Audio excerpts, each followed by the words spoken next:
Hello everyone. आजच्या लेक्चरमध्ये आपण प्रकरण 4ला सुरुवात करत आहोत. प्रकरण 4चे नाव आहेत कार्यालयीन कामकाज. कार्यालयीन कामकाज या प्रकरणाचा अभ्यास करत असताना आपण वेगवेगळ्या संकल्पनांच्या संदर्भात माहिती बघणार आहोत. त्यापैकी पहिली संकल्पना आहेत कार्यालयीन कामकाज. यामध्ये आपण कार्यालयीन कामकाजाचा अर्थ, कार्यालयीन कामकाजाची वैशिष्ट्ये, कार्यालयीन कामकाजाचे फायदे आणि कार्यालयीन कामकाजाच्या निश्चितीच्या पायऱ्या या संदर्भात माहिती बघणार आहोत. तसेच कार्यालयीन कार्यप्रवाह या संकल्पनेचा अभ्यास करत असताना कार्यप्रवाहाच्या व्याख्या, कार्यप्रवाहाची वैशिष्ट्ये, कार्यप्रवाहातील अडथळे आणि कार्यप्रवाहातील अडचणी दूर करण्याचे मार्ग या संदर्भात माहिती बघणार आहोत. कोणत्याही व्यवसाय संस्थेमध्ये आपल्याला दिसून येत असते की प्रत्येक कर्मचारी त्याचे कार्य विशिष्ट पद्धतीने आणि शिस्तबद्ध पद्धतीने पूर्ण करत असतो. प्रत्येक कर्मचारी त्याला सोपवलेलं जे काही कार्य असेल, म्हणजे माहिती जमा करणे असेल, माहिती नोंद करणं असेल आणि एका ठिकाणावरून दुसऱ्या ठिकाणी ती माहिती संक्रमित करणं असेल, या प्रत्येक कार्यामध्ये एक विशिष्ट पद्धत आपल्याला दिसून येत असते. प्रत्येक कर्मचाऱ्याला त्याला कोणते काम करायचे आहेत हे जसे माहीत असते, तसेच तो ते कार्य कसे करायचे आहेत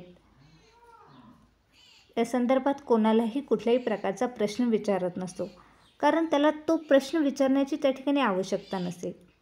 कारण व्यवसाय संस्थेमध्ये कोणत्या पद्धतीने कार्य करायचं आहे हे पूर्वनिर्धारित असते, ज्याला आपण म्हणू शकतो की नियमांचा उल्लेख केला असतो, पद्धतींचा उल्लेख केला असतो. कामासंदर्भात कार्यविधी कोणती आहे ते ठरवलेलं असतं आणि त्यानुसारच प्रत्येक कर्मचारी आपलं कार्य पूर्ण करण्याचा प्रयत्न करतो. सुरुवातीला आपण कार्यालयीन कामकाज या संकल्पनेचा अर्थ बघणार आहोत. कार्यालयीन कामकाज म्हणजे काय त्या संदर्भात आपण माहिती बघूया.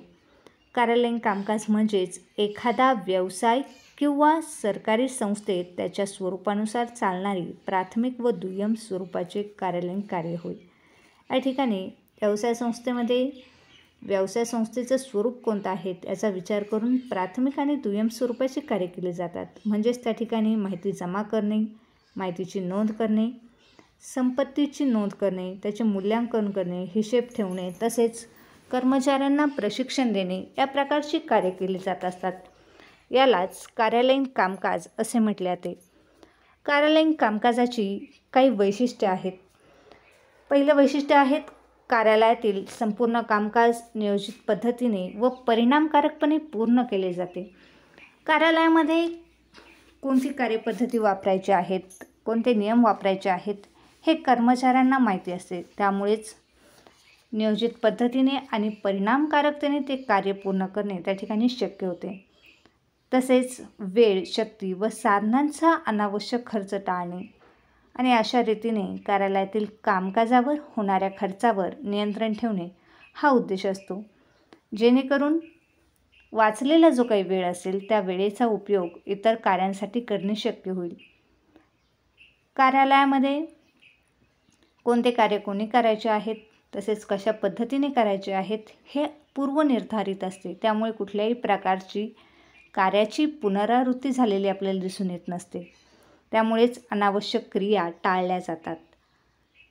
अगदी सहजपणे, वेगाने व कार्यक्षमतेने कार्य पूर्ण होण्याची व्यवस्था केली जाते आणि अशा पद्धतीने चांगल्या प्रकारची कामकाजाची एक पद्धत निवडलेली असते.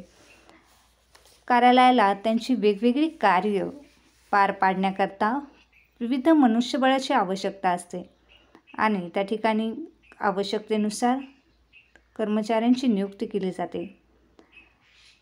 कार्यालय संघटनेच्या साधनांचा कार्यक्षमतेने वापर केला जातो.